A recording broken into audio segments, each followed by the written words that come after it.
We turn our attention to the Murphy Show hotline, where David Kustoff awaits. He is Congressman of the 8th Congressional District in the state of Tennessee, and he's always gracious with his time. David, first off, before we get into all of the matters involving D.C. and your district and the entire state of Tennessee, I want to say a sincere thank you, Congressman.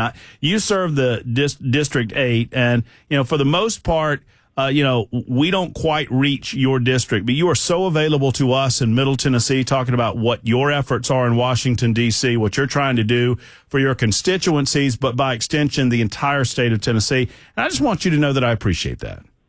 Well, Matt, thank you very much. First of all, it's an honor to get to do the job that I do. I realize I'm one out of 435. Tennessee has 9 congressmen. But, I've got a voice, and I've got a vote. And obviously, I want to represent the interest of the people that I represent in the 8th Congressional District, but also everybody in Tennessee and everybody who's like-minded around the country. And I've got to tell you, maybe I'm over-answering what you just said, but every day I walk in here, I walk into the Capitol where I am right now, I have the same feeling that I had the very first day I came in.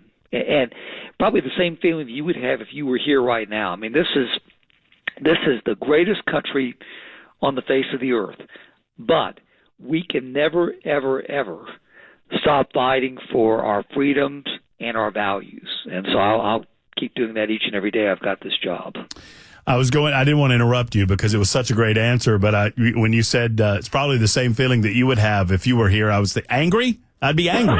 I'd be very. Well, you know what? I get that. I look at it this way. I get to serve right now, and I'm biased. I'm a Republican. I get to serve with a Republican president, a majority Republican in the House of Representatives, not by much, but a majority, Republican majority in the United States Senate. We can really get some things done. A lot like President Trump has in these first 100 days, and that's really what I'm focused on for these 2 years. Well, I want to talk about his 100 days, but I want to focus on what you just said for just a moment, because I'm left with, when I'm talking to Congressman David Kustoff, or maybe I'm talking to Congressman John Rose, or Tim Burchett, or Scott DesJarlais, or whomever it might be, and I always find that I'm fussing at the good guys, right? But I don't understand what takes so long. Today, Speaker of the House Mike Johnson said that they are extending what they consider their target date for a vote on the big, beautiful bill that is the budget bill from Memorial Day, which last I checked is a month away, to the 4th of July. And I understand things work different, David, and I'm not fussing at you necessarily, but help me understand what takes so long. Well, now, unless he changed from what he said this morning, I think what he said was that he thinks that there'll be a vote in the U.S. House of Representatives on this one big, beautiful bill, the reconciliation bill, by Memorial Day, and he wants to obviously it starts in the House of Representatives. It'll then go to the Senate.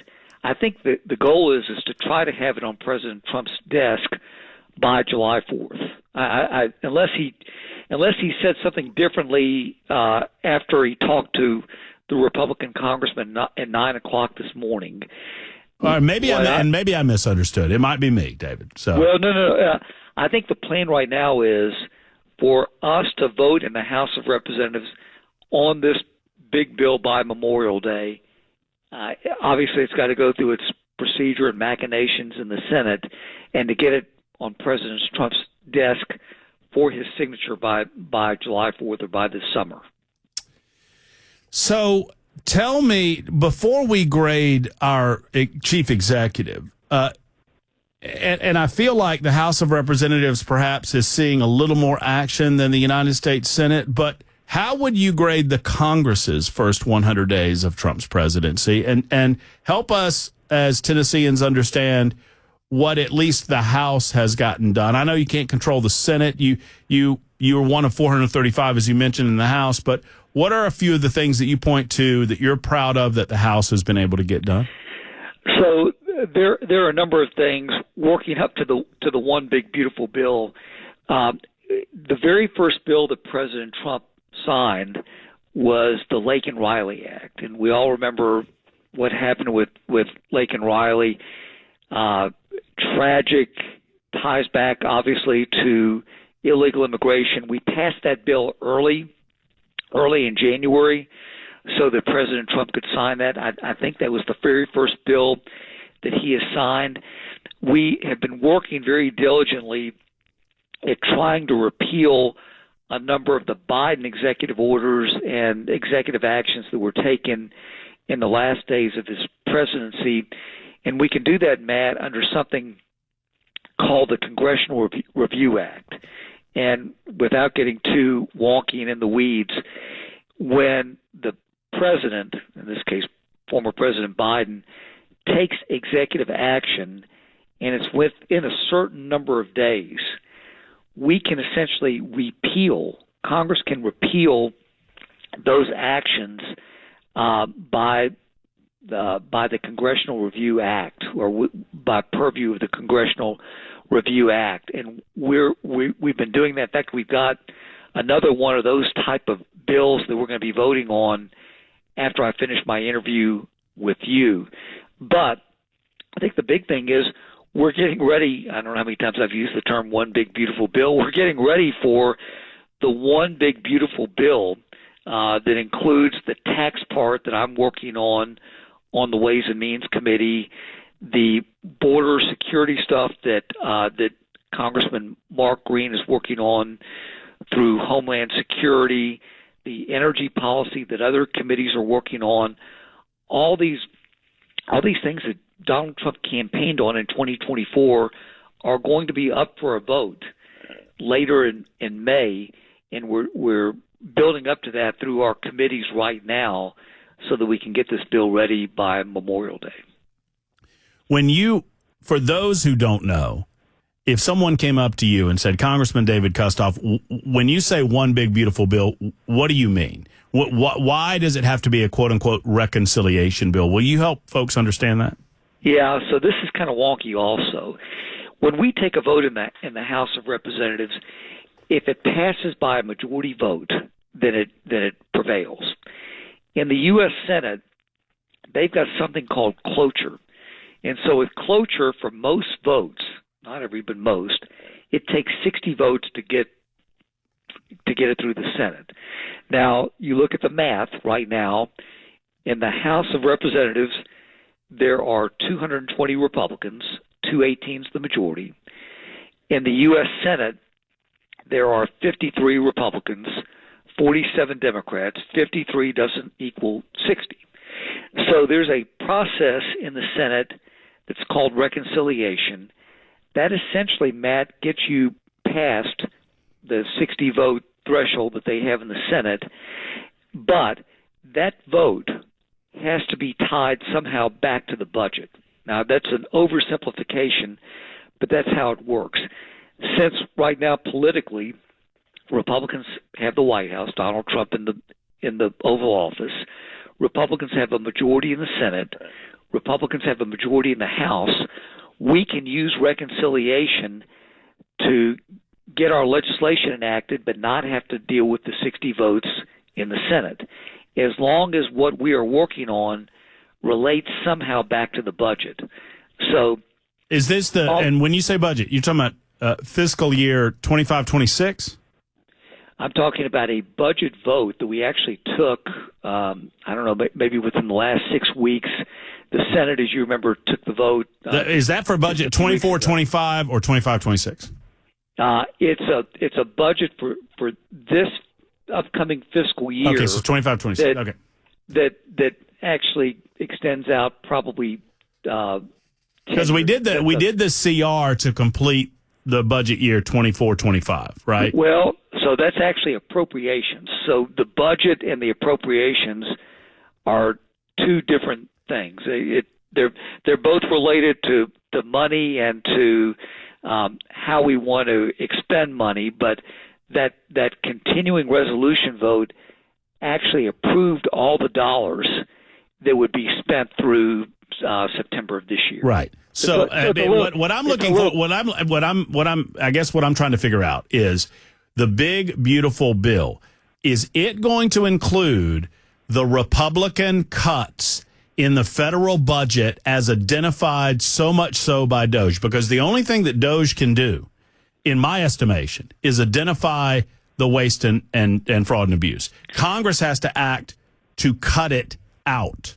And is this what we're talking about moving forward? In part. So part of the DOJ efforts will come after reconciliation. But in reconciliation, in this big, beautiful bill, how many times have I used that term? I mean, no, it's fine. But my point is, David, and I don't mean to rush you, but if you set the budget through reconciliation, how are you going to then cut after the fact?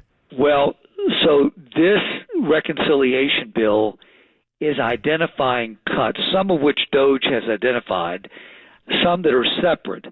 But in the end, if we do it right, this will save the federal government funding. And I'll give you one example. In Medicaid, the House Energy and Commerce Committee has identified potential savings, not cuts, savings to Medicaid, maybe in the neighborhood of $500 billion to $800 billion. So it's possible that whatever that number is, that's going to be part of this reconciliation bill, and those are real savings. So that's one example. We're identifying savings in the Ways and Means Committee that are real. Now, I don't want to give the number yet because we're still working on it. But in the end, that'll save the federal government substantial dollars, billions of dollars, maybe even $1 trillion or more. So, of all of the things we've seen out of the Trump administration, I think we covered Congress, but in the few minutes that we have left, Congressman, I mean, clearly for me, the work on immigration, border security and immigration are at the top of the list. I don't want to put words in your mouth, but I would expect that you would agree that there's been some great work done there. What else do you see in the first 100 days? So President Trump has told us, I think he's told the nation, that in his opinion, he was elected on illegal immigration and border security, that was the top issue. I kind of thought it was the economy and inflation, but Matt, maybe that's 1A and 1B. So you look at these 100 days and what President Trump has done in terms of border security alone, and he gets a top grade. He gets an A. I look at the number of border crossings that have been we've seen since Trump has taken office, and there may be more people that have walked into the studios at WTN today than have tried to cross the border illegally. And I'm serious. I mean, the number of encounters at the southern border are down substantially, almost 99% from when Biden took office compared to a year ago and even 3 and 4 years ago. And that was the main concern among Trump voters in the 2024 election. So just because I'm being asked this, Congressman, by a couple of the listeners via our super text line, I want to reiterate it. You mentioned Laken Riley as a piece of legislation that you're proud of getting passed. Can you point to me a couple of other things that the Congress has gotten done since January? Yeah, well, again, we have enacted a number of